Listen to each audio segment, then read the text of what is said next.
Ipswich Reserve. We're with you for a fantastic round 10 clash between the Central Queensland Capras and the Luxury Paints Ipswich Jets. Great to have you with us on Phoenix Radio, phoenix.com.au. Smith somehow right down the instant touchline, 12-4 the score. Well, the first out. Hello and welcome to this extended Origin edition of After the 80, your local source for everything rugby league. And as always, we're graced with the legend that is Anthony Bomber Breeze, who's particularly happy this morning since his New South Wales Blues side got a win last night. Thanks for cutting your celebration short and coming and joining us on the show again today. No, it was a good win last night, but obviously we'll get into that a little bit later on. I can finally have a smile on my face around Origin time. But we did have local league stuff as well, which we'll talk about, and obviously we'll talk about the Jets' impressive win. So. I'm sure we'll cut back to the Blues win, don't worry. Thanks. And also joining us on the panel today is Jay Woodward. Thanks for coming along from West End again, mate. Thanks for having me again. Unfortunately, not a great timing to be talking about a Queensland win. Yeah, I took the job before the game, so I probably would have rather not been here. But anyway, we'll get on. Well, thanks for swallowing your pride and joining us. Now, later in the program, we're going to be crossing live to Craig Tevan ahead of this weekend's Legends of League game. They'll be down at North Ipswich Reserve this weekend. But first, let's jump into all the action from the weekend that was in Rugby League Ipswich competition. Round 10 kicked off on Saturday evening with a nail-biter between the West End Bulldogs hosting the North Tigers, where North continued their winning streak, getting a close 22-18 win at Daniels Park. And Jay, that was a win that slipped through the fingers of the Bulldogs, unfortunately. Yeah, well, we spoke last week and thought that the Tigers would do it easily, and the Bulldogs come out fired up, and the game went down to the wire, and Bulldogs missed a field goal with about 9 minutes to go, and North went the 100 metres and scored and just took it out of the grasp of the Bulldogs. Positive signs for Cole, though. Oh no, definitely. If the boys can back up and play each week like that, they can definitely ruffle a few feathers in the back end of the season. Well, if you can keep the competition leaders to the final 5 minutes, you're doing pretty well then. Yeah, no, definitely. They just got to get a bit more consistent and show up week in, week out and do the same things, do the little things right like they did last week. So.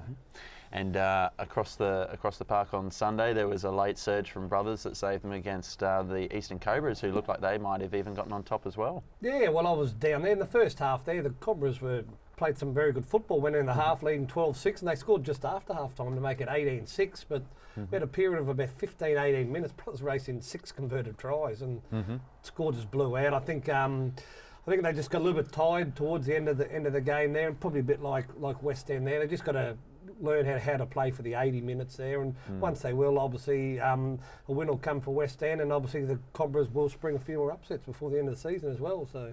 Well, there's another big score on Sunday. I was at the Swifts and Goodna Eagles game, and unfortunately it was 36-0 to Goodna by half-time.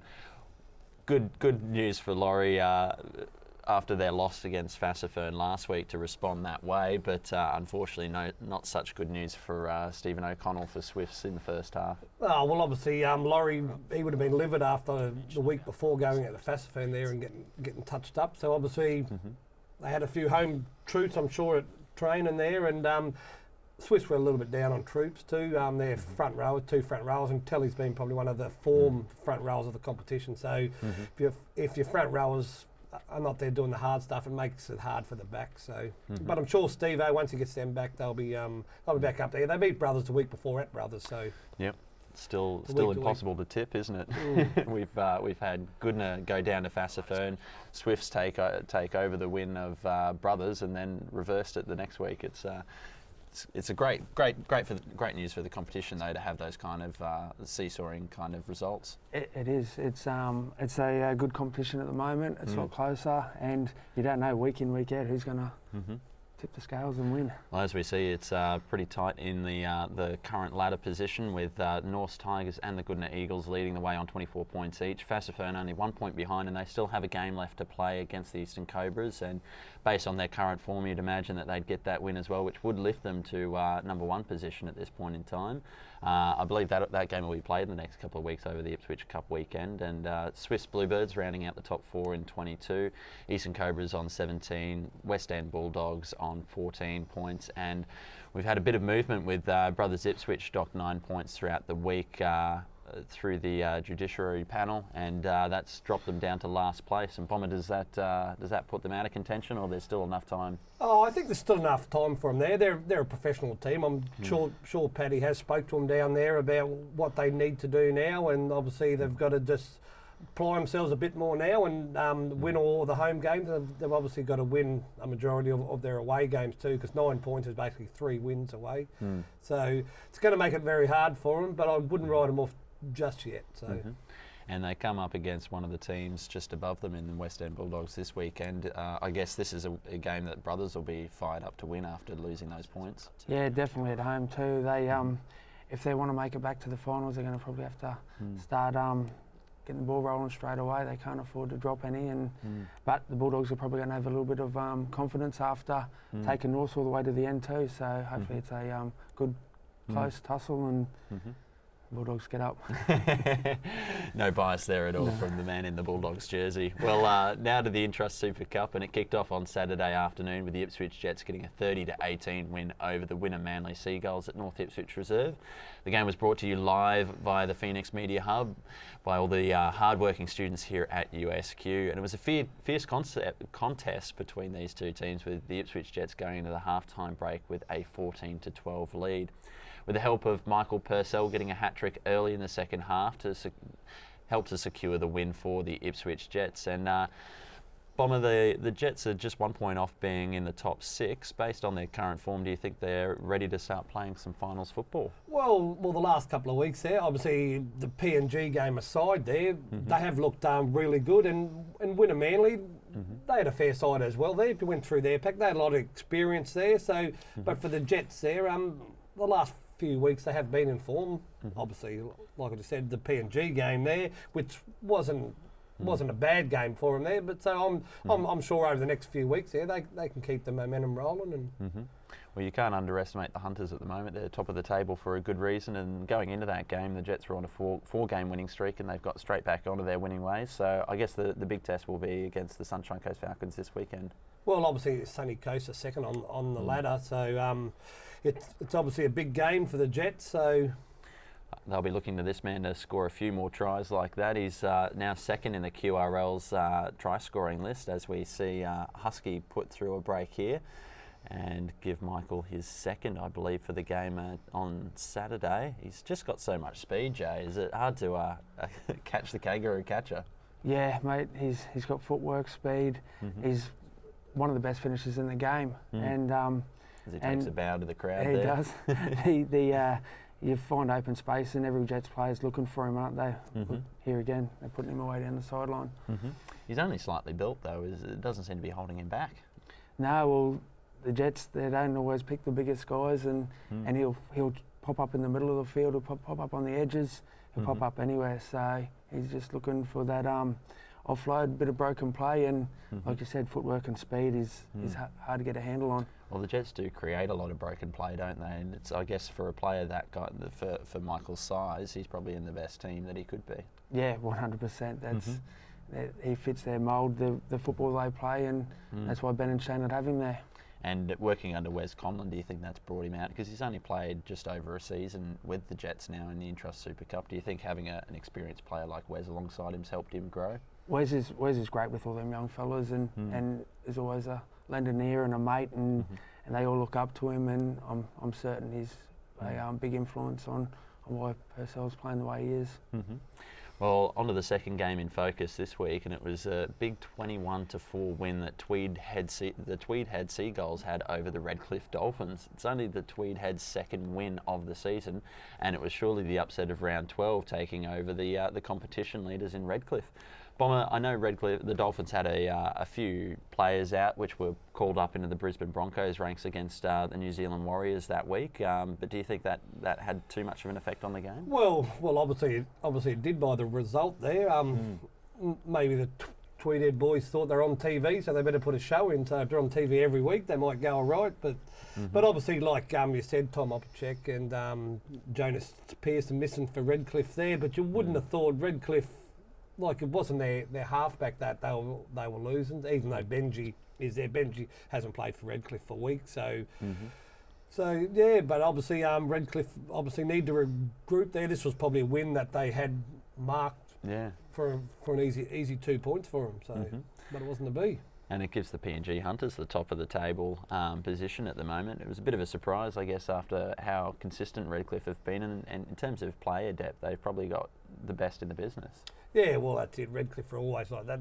They have a big leagues club down there. They've got the finances there, and everybody seems to want to go and play for Redcliffe there. So, but obviously they're going to have to regroup now and get back into it there. They won't want PNG and Sunny Coast and them getting too far ahead of them. So. Yeah, that's it. And it also helped the Ipswich Jets BRL side on the weekend as well, with those players pulled up to the Intrust Super Cup level, missing out of the BRL side, gave the Jets a handy win. Yeah, and they got some, I think, in the 5th place or something, just outside. So they'll they took their opportunity, and hopefully they can continue on and make a press, as the Q Cup side should, into the finals time. They've only just dropped down from triple negative points in terms of their point differential. I guess with the Jets' ability to score so many points, they can put some big scores on and drop and bring that closer. But that could come back to hurt them in terms of the ladder standing, couldn't it? Yeah, well, the Jets style too. Sometimes they leak a lot of points as well, so they need to probably get that a little bit in check, work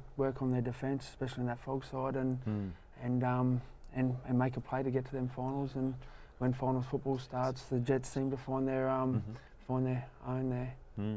Well, as we look at the ladder results at the moment with the Intrust Super Cup, and as we were mentioning, this weekend will be a big one for the Ipswich Jets. The results from the weekend up against the Sunshine Coast Falcons, who were upset by the North Devils on the weekend, which means they'll be looking to fire back up this weekend when they take on Ipswich. But a good win for the Ipswich Jets, the 30-18 win over the Manly Seagulls, only their second win at home this season as well, which was good to see. The other interesting result was the PNG Hunters getting a huge score on the Townsville Blackhawks, another form team of the competition at the moment, and a low-scoring game between South Logan and the East Tigers, Bomber. Yeah, well, the Blackhawks, I've been a little bit disappointed in them. On paper, they're probably one of the best teams in the comp, but they're just not showing it at the moment. And like we said earlier, there with the RLI competition, just a bit of a topsy-turvy competition where top teams are losing to some of the lower ones. Like we said, Redcliffe to Tweed on the weekend, so it's very interesting week to week. I guess the Jets would have been hoping to come up against a team like the Sunshine Coast Falcons a week before an Origin match. That seems to be changing things up as well, with a lot of players coming in and out of the top grade sides. Yeah, well, that's it. Once they're going up for rep duties here and there, it obviously changes the whole dynamics of a team. If you're losing your halfback there, you have to play a different style of game. The new halfback comes in, or the forwards run differently there, so it makes it hard. There's some teams adapt to it a lot easier than other teams. So. And I guess some interesting results still to come. I guess the test for the PNG Hunters is, once they make the finals, can they keep this kind of form going? Yeah, well, they're definitely unstoppable at home, as the Blackhawks seen. But yeah, whether they've been travelling pretty well this year, but when the finals and the pressure sort of comes involved, we'll see how they stand up, Hunters. Well, as we look at the ladder, the PNG Hunters are top of the table at the moment after a fantastic season so far for them, and they're so hard to beat at home, which gives them a bit of a fortress, but they've been travelling just as well away from home as well. Yeah, well, as you can see there, we've got 20, 19, 18 down to 16 there, and the Jets obviously have to try and catch up to the Blackhawks there, or East there, and the only way you do that is by continuing to win your games. So. Well, as you can see, it tied for points with North Devils, and Townsville Blackhawks only 1 point ahead. You'd think that they're within reach of running down the East Tigers and even South Logan quite easily, but the top three are all keeping around the same kind of position. I guess that's good for the competition as well. Yeah, well, I'm pretty sure when the season gets down to it, PNG, Sunny Coast and Redcliffe are probably, I wouldn't say guaranteed of spots there, but in the form they're in, they're going to probably hold the top three, and like I said, the rest of the team's battling for the remaining spots. That's it. Well, it keeps it interesting, doesn't it, having so many teams in that area where they've still got room to move. Yeah, definitely. And you've got the bottom sides are knocking top sides off. Like we said, it's similar to the Ipswich competition, and it's for good football when we can watch go to a game and you don't know what the result's going to end up. So It'll all depend which games are made TV games by the looks of it. yeah. Well, I wonder how many haircuts they got before the game too. There's some interesting ones there on the weekend. Excellent. Well, look, coming up next in the program, we're going to be crossing to Craig Teven to talk about the Legends of League match, which will be happening this weekend at North Ipswich Reserve. We'll be reviewing all the action from Game 1 of the State of Origin clash and the Brisbane Broncos and New Zealand Warriors game, which happened over the weekend. All that and more here on After the 80.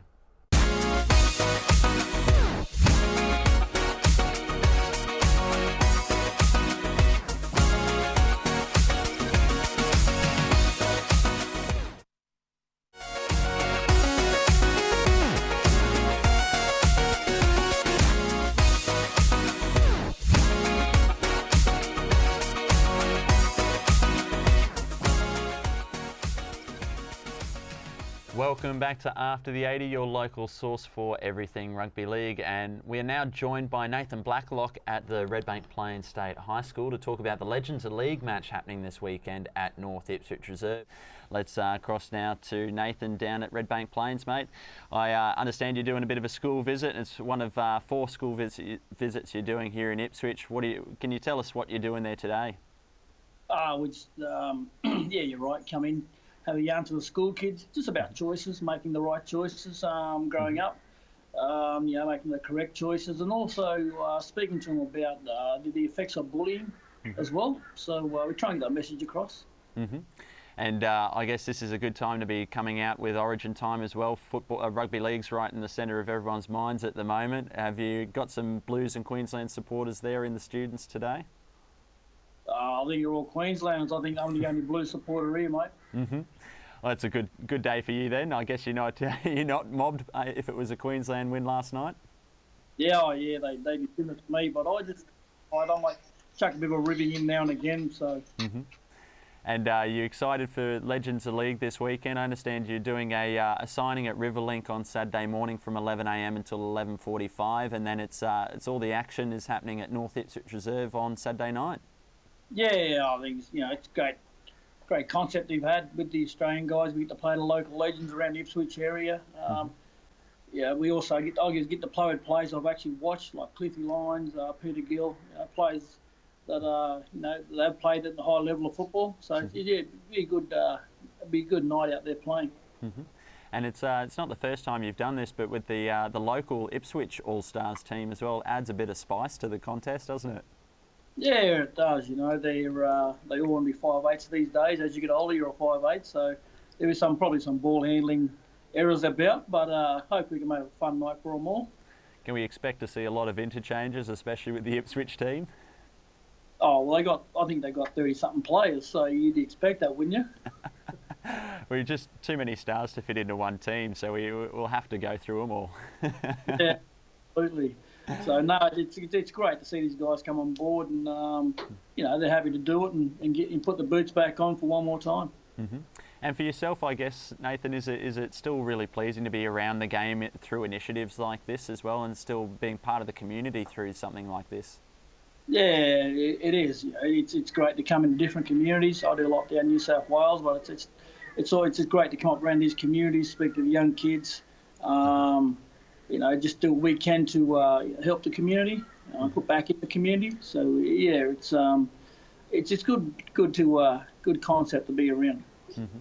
Especially after a win last night with Laurie Daly and his boys starting the Suncorp Stadium charge last night. Have you got any messages for Kevin Walters of what he should be doing, mixing up the teams next in Game 2? Oh, mate, I think Kevin knows what he's doing, mate. I think a few guys last night didn't perform as they expected, and I'm tipping there'll be some changes there. But Kevin's a smart man; he'll see that, and the second one will be a pretty big game. Is it time to pull the pin and get Billy Slater in there? Oh, mate, they missed him last night. Just his support play, enthusiasm. So, there's always room for Bill, wouldn't there? You have to make room for him somewhere. Excellent. Well, we're looking forward to seeing some all-star performances this weekend at North Ipswich Reserve. We've got a full list of junior games leading into the game as well, but when does the action for you kick off? 7 o'clock, I think, around 7:30. I think. Yeah, so I have to try and stay awake that long to play. And fans will have the opportunity to meet some of the players and get some autographs signed after the game as well. Yeah, no, I think that's the whole concept of it. So we get to mingle with them all and have a chat to them after the game. So yeah, it's good to see that they've got a whole list of rugby league games leading up to the night. So it'd be good, get guys out there to watch them throughout the whole day of rugby league. And if you're not coming along on the night, there's also the Riverlink signing. I think the whole team's going to be there as well in the morning. Yeah, the guys will be there in the morning. They quite enjoy them mornings where we're just signing. All the guys are together, and not very often you get them all together in one place. And you've got the bowls day and the dinner on Friday night, so it's a busy week for you, mate. But really appreciate being able to cross to you live before you go into Redbank Plains State High School and deliver some good messages to the kids there. Really appreciate all the work you're doing here in Ipswich this week, and look forward to seeing all the action this weekend. Thank you, and look forward to this weekend. Excellent. Thanks, Nathan. Thank you. Once again, this Legends of League match will be happening this Saturday at North Ipswich Reserve from 7:30 p.m. The gates will be open from 11 a.m, however, with tickets to go on sale at the gate. Get down and support this great day of rugby league. Now, moving on to the NRL, and the New Zealand Warriors had a crushing defeat over the Origin-depleted Brisbane Broncos, getting a 28-10 victory on Saturday night. Brisbane were missing 6 of their best players, and this period's always proved a hard time for the Brisbane Broncos. Bomber, the Broncos looked a bit lost out there, especially on the wing without their superstar Corey Oates out for Origin. Yeah, well, obviously the Broncos, probably the hardest game to play the Warriors. The Warriors missed no one, even though, well, they do. They had Jacob Lillyman there, but with the Broncos, they're probably the worst affected team during Origin period with the Queensland Origin Stars, and to play the Warriors, that's probably the worst team that you want to play at this time, and obviously over there as well. So.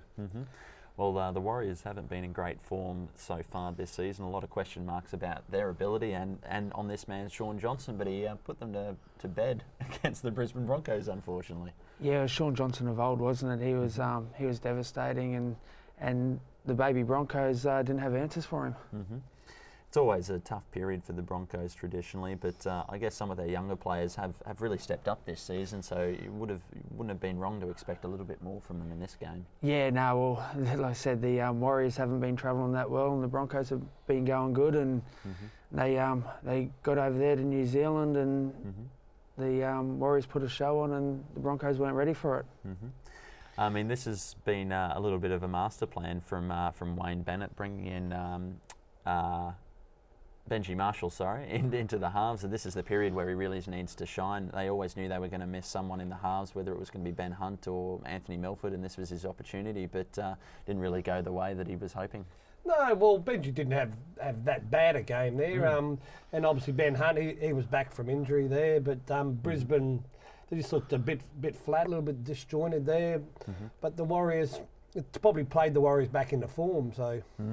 Dangerous signs for the future? Well, any side with Tuivasa-Sheck and Isaac Luke and Sean Johnson and Kieran Foran, they're 4 world-class players there, and the team hadn't been going well, and maybe that's the kickstart they needed. Well, I hope it wasn't, because they play Parramatta this week. So. Well, we saw a little bit of Benji magic here as he throws the ball off the ground and sets up a James Roberts try. It was a rare moment of positivity in the Broncos' performance that night, unfortunately. I guess... Question mark is over the rest of the Origin period. Can we see more performances like this from Brisbane, or do you think they'll rally together a little bit more? Well, I'm sure Brisbane now. Like Ben Hunt, that was his first game back there, and obviously there was a lot of good signs by a lot of the players there, and if they can keep Jimmy the Jet fit playing through this period there, obviously the forwards that have come in, the Herman Sa and Jared Sue and Joey Offengow, this is the period that they have to step up and be the Maguires and all that, Matt Gillette, so there's big shoes to fill. Definitely, Jay. I guess Joe Offengow had one of his best games I've seen him play in the Broncos jersey the week before. Do you think he did himself some more favours with a big performance against the Warriors? Yeah, well, he probably was one of their better forwards, so, but Bomber just said, that they all have to step up. The guys that they're replacing, Gillettes and Thaidays and that, they're week in, week out footballers, and these young guys, if they want to aspire to be that, now's their time to shine.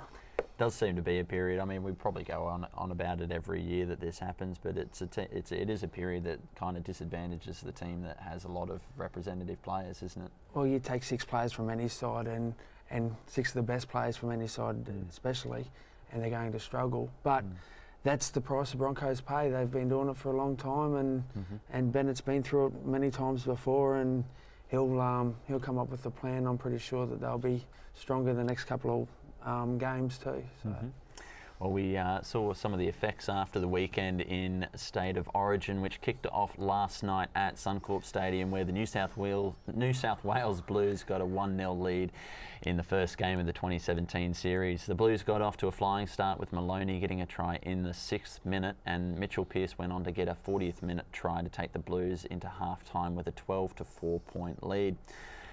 The Blues came out strong in the second half, where James Tedesco got a try off the back of a Queensland error, which gave them the momentum to go on and score 2 more tries in the next 8 minutes, with the likes of Andrew Fafita and Jared Haynes scoring the last points of the match. Bomber, I know you've been waiting for a result like this all year, and to be able to talk about it on this program, you must be really excited. Yeah, well, I've been to a lot of Origin games at Lang Park there, and for the last dominance of the Queensland period there, I haven't come away real happy there, but last night there, this fella here, Andrew Fafita, it's one of the great Origin performances for a front rower there. He's obviously had a few off-field dramas, but obviously last night he just let his football do the talking. He was basically unstoppable there in the forward. You just ran roughshod over the top of him there, and it was great. Even if Peter Wallace is available for Game 2, do you think Nathan Peets has done enough of a job to keep him out? Nah, Nathan Peets will be there for the rest of the series now there. Like I said, if you get a chance, you have to take it, and Nathan Peets has got his chance. He's taken it. He shows he's an Origin footballer there with the great display, so it's probably his position to lose now. Well, it was a fantastic try that we did see from the Queensland Corey Oates there with an AFL-style leap. I guess for Queensland, there's a few good moments, that are good talking points we can talk about. Probably Dane Gagai's best game in the Maroons. Yeah, Dane Gagai was the best probably Queenslander on the field. The game was played at breakneck speed. It was probably one of the fastest first halves of Origin I've ever seen. I think it was Queensland completed 18 out of 18 sets, and New South Wales were 18 out of 19 sets. So when you play 37 sets and a half of football, it's fast football, and it tired the Queenslanders out. And the back end of the game, Cooper Cronk was looking for kicking for the sideline because the Queenslanders were off their feet.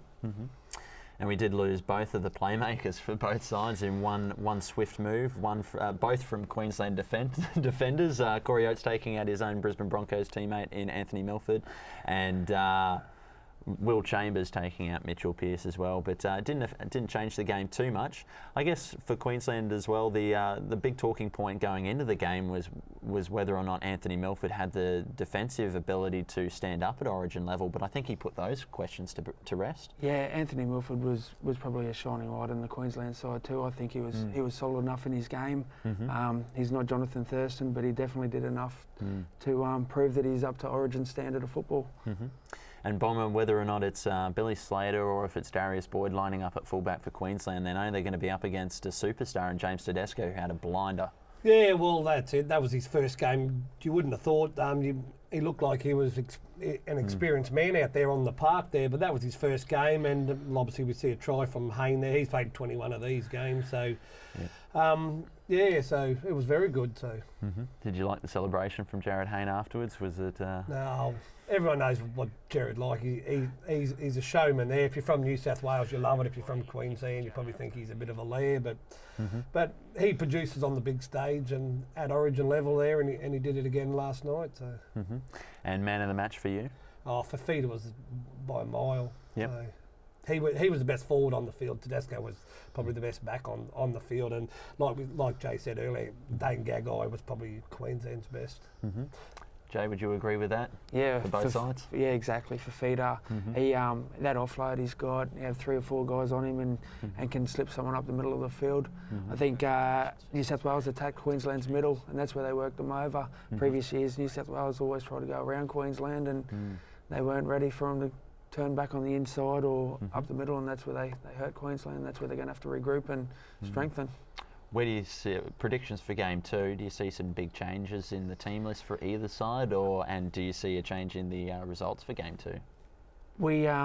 New South Wales, they've got no reason to make any changes, while Queensland do have a few reasons. Whether or not Kevy takes them reasons on board or not, Queensland have been known to stay loyal.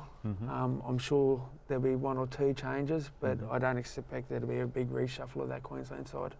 Justin O'Neill's probably the one that might be in a little bit of doubt now. Yeah, well, he probably needed to pick up on that performance. He had an opportunity and he may have lost it now. I think whether they move Gagai into the centres and whether it's Valentine Holmes or Darius Boyd moving out the back, they've got a few options there, and Kevy's got to weigh them up, I guess. And they're all first-class options too. Yeah, so it's a tough headache for him. Bomber, I guess yourself, predictions for Game 2, and do you see any big changes in the teams of either side? Oh, the Blues won't change anyone unless there's an injury there, and obviously Queensland. In hindsight, it's easy to say, if we had Billy there, it would have been different. Well, it may not have been different. Kevy's come out this morning. He said even if Thurston did play last night, we wouldn't have won. So.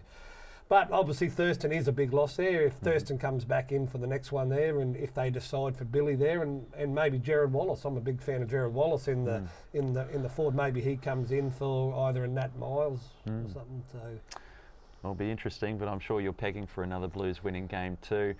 Coming up next, we'll be previewing all of the action from round 11 of the Rugby League Ipswich competition and round 13 in the Intrust Super Cup. All that and more here on After the 80.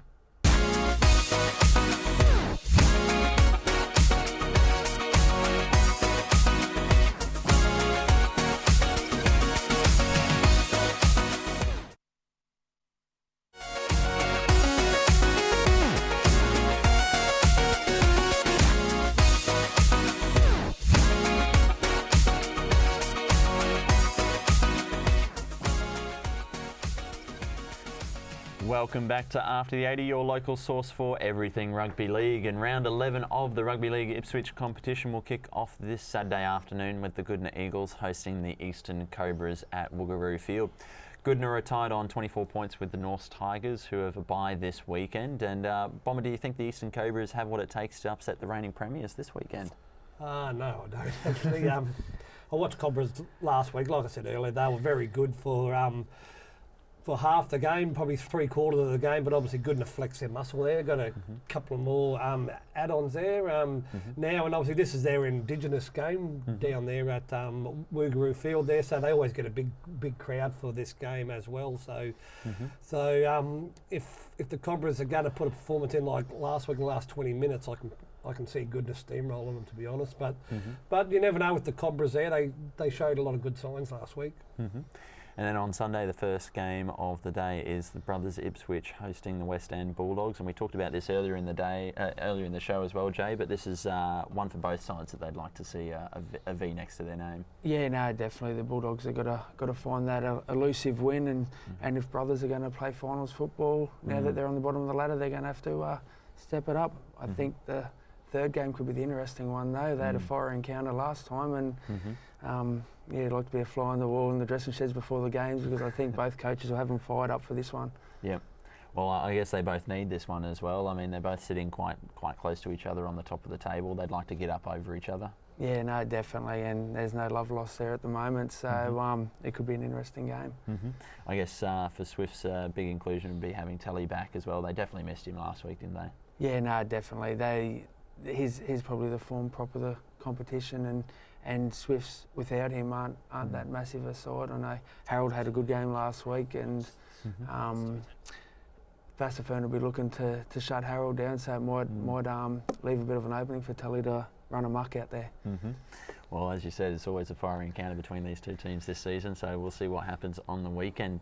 Well, moving on to the Intrust Super Cup now, in round 13 we'll be kicking off with the Sunshine Coast Falcons hosting the Ipswich Jets. The Jets have been playing their best football as of late, but it's always a hard task for any team to travel up to the Sunshine Coast to take on the Falcons. Bomber, the Falcons are second on the ladder. Do you think the Jets have what it takes to cause a bit of an upset this weekend? Well, like I said, the Jets are an unpredictable side there. They play unpredictable football there, and sometimes you get the unpredictable results there. Obviously, this is probably one of their bigger tests that they've faced for a while. Sunshine Coast just going about underneath the radar, just winning their games. They've got the affiliation with Melbourne there, so they get a couple of them fringe players there, which are obviously get the high intensity training and all that there. But it's a game that the Ipswich Jets are capable of winning. So. Would it help them a little bit if a few of the Melbourne Storm players are rested after Origin last night? Oh well, it depends on what players get called up there, but Cameron Smith and all them, he always plays, so he just never seems to get injured, so he always backs up for the Melbourne Storm, but it obviously would help if a few of them were rested there and a couple of Sunny Coast went up, but you've got to beat what they got. So There's another big clash there with the Townsville Blackhawks up against the Redcliffe Dolphins as well. I think if Townsville lose this one, they might drop out of the top 6 there, so a big game for them.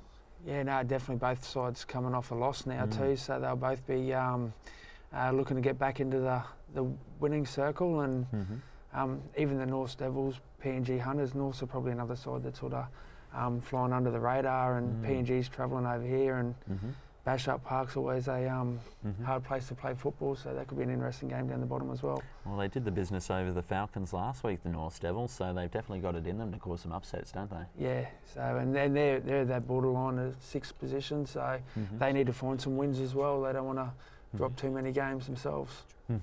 I guess for the Jets, though, it would be nice for them to see the North Devils go down in this one, because it'd drop a team that's close around them, and they probably don't have any chance of catching the Hunters, so this would be a result they'd like to see go one way. Yeah, well, it's going to help the Jets in the long run. The Jets probably want them top 3 sides knocking everyone else off, and them 4 to 6 losing, so that'll help the Jets. But football's a funny game, and we can't pick results.